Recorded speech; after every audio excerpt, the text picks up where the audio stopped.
Assalamualaikum warahmatullahi wabarakatuh. Selamat siang. Pada siang hari ini, saya Renata Saskia Zajohan dengan NIM 0819-1163-3010. Saya akan mempresentasikan hasil dari tugas kewirausahaan dan bisnis sistem informasi terkait menjadi pengusaha. Langsung saja saya akan share screen untuk menjelaskan lebih lanjutnya.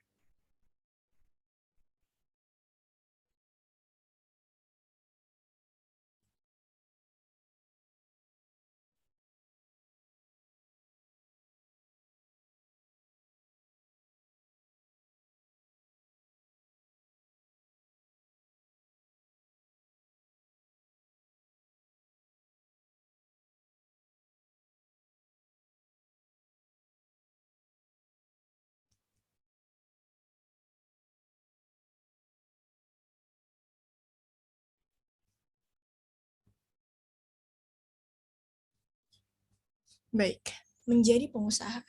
Nah, saya akan menjelaskan beberapa poin. Yang pertama adalah persiapan untuk menjadi pengusaha, yang kedua adalah keuntungan menjadi pengusaha, yang ketiga adalah kesulitan menjadi pengusaha, dan yang terakhir adalah apakah saya tertarik menjadi pengusaha.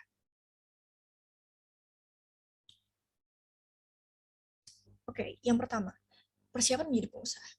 Nah, sebenarnya ada banyak persiapan untuk menjadi pengusaha, namun saya di sini merangkum menjadi 4 hal yang utama menurut saya untuk menjadi pengusaha. Yang pertama adalah niat yang kuat. Niat yang kuat ini sangat penting untuk kita agar dapat maksimal dalam menjalankan sebuah usaha. Nah, yang kedua adalah menentukan jenis usaha yang sesuai. Jenis usaha yang sesuai ini penting karena kita tentunya harus menyesuaikan dengan modal, juga dengan passion kita, di mana terus juga dengan kebutuhan pasar atau kebutuhan masyarakat di sekitar kita, dan juga terkait dengan daya beli masyarakat. Nah, hal ini sangat penting karena hal tersebut itu dapat mempengaruhi bagaimana nantinya usaha kita dapat berjalan lebih baik.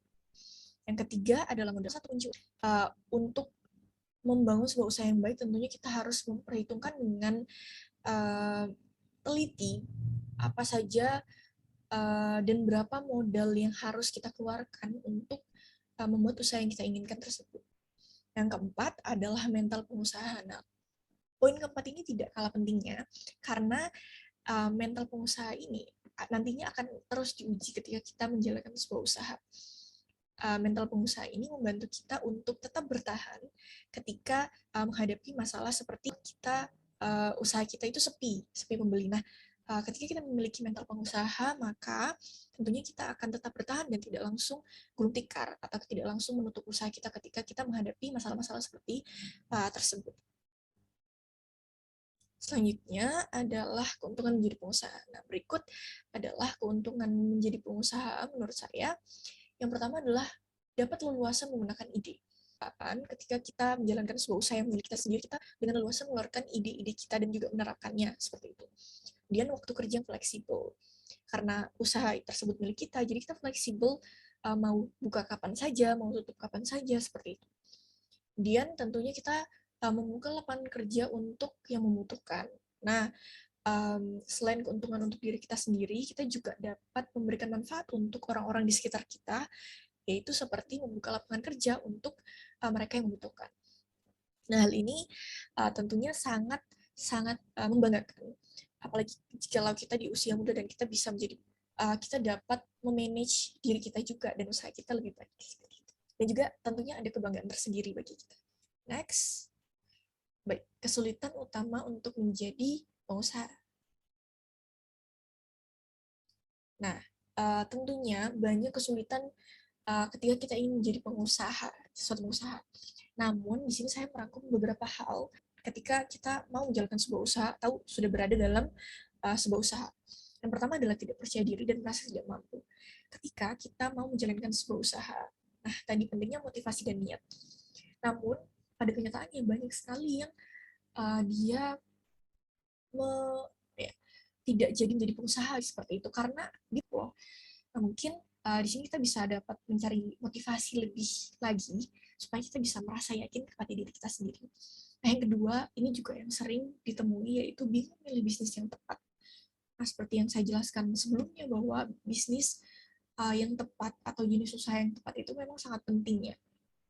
Nah, dan memang salah satu kebingungan yang sering ditemui adalah memilih bisnis yang tepat untuk kita seperti apa. Nah, ini harus banyak research, dan juga mungkin kita bisa bertanya kepada orang-orang yang lebih berpengalaman, juga meminta saran mereka untuk bagaimana menentukan bisnis yang tepat untuk diri kita sendiri.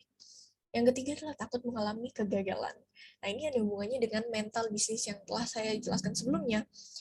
Takut mengalami kegagalan ini sangat menghambat dalam membuat sebuah bisnis. Nah, tentunya dalam kita membuat bisnis itu tidak terluput dari yang namanya gagal, kemudian sepi pembeli, dan lain-lain. Jadi ini kita harus menguatkan mental kita terlebih dahulu. Nah, selanjutnya juga tidak mempunyai modal bisnis. Terkadang kita telah merasa percaya diri, kemudian telah memiliki atau menentukan bisnis yang tepat. Mungkin kita bisa mencari solusi atau memilih bisnis yang sekiranya perlu modal yang kecil dulu, atau memilih bisnis online yang tidak harus mengeluarkan modal seperti itu. Nah, yang kelima adalah pendapatan tidak tetap. Nah, pendapatan tidak tetap ini terkadang menjadi sebuah kesulitan juga, karena bisa jadi pendapatan bulan ini tuh lebih rendah dari bulan yang sebelumnya, seperti itu. Jadi itu mungkin salah satu kesulitan utama juga menjadi seorang pengusaha. Yang terakhir adalah tidak ada jaminan keuangan. Ini ada hubungannya dengan yang tadi, karena pendapatannya juga tidak tetap, tidak ada jaminan, seperti misalnya kita bekerja di sebuah perusahaan, itu kan pasti setiap bulannya kita mendapatkan nominal tertentu yang sama seperti itu. Namun ketika kita menjalankan bisnis sendiri, maka kita tidak bisa menjamin bahwa bulan ini akan mendapatkan besaran yang sama seperti bulan sebelumnya. Dan juga ketika kita mengeluarkan modal di awal, kita juga tidak bisa menjamin 100% bahwa modal tersebut sudah pasti akan balik lagi kepada kita dalam jangka waktu 1 bulan atau 2 bulan, seperti itu. Selanjutnya, apakah saya memiliki minat menjadi pengusaha? Nah, tentunya saya sangat berminat ini, menurut saya sangat sendiri seperti yang tadi saya jelaskan.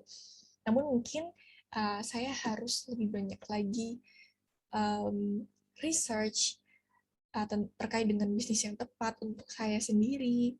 Kemudian juga tentunya benar-benar memantapkan niat dan motivasi, dan yang paling penting juga melatih mental saya terlebih dahulu sebelum saya benar-benar terjun ke dunia usaha tersebut. Nah, mungkin sekian dulu dari saya. Kurang dan lebihnya mohon dimaafkan. Wassalamualaikum warahmatullahi wabarakatuh.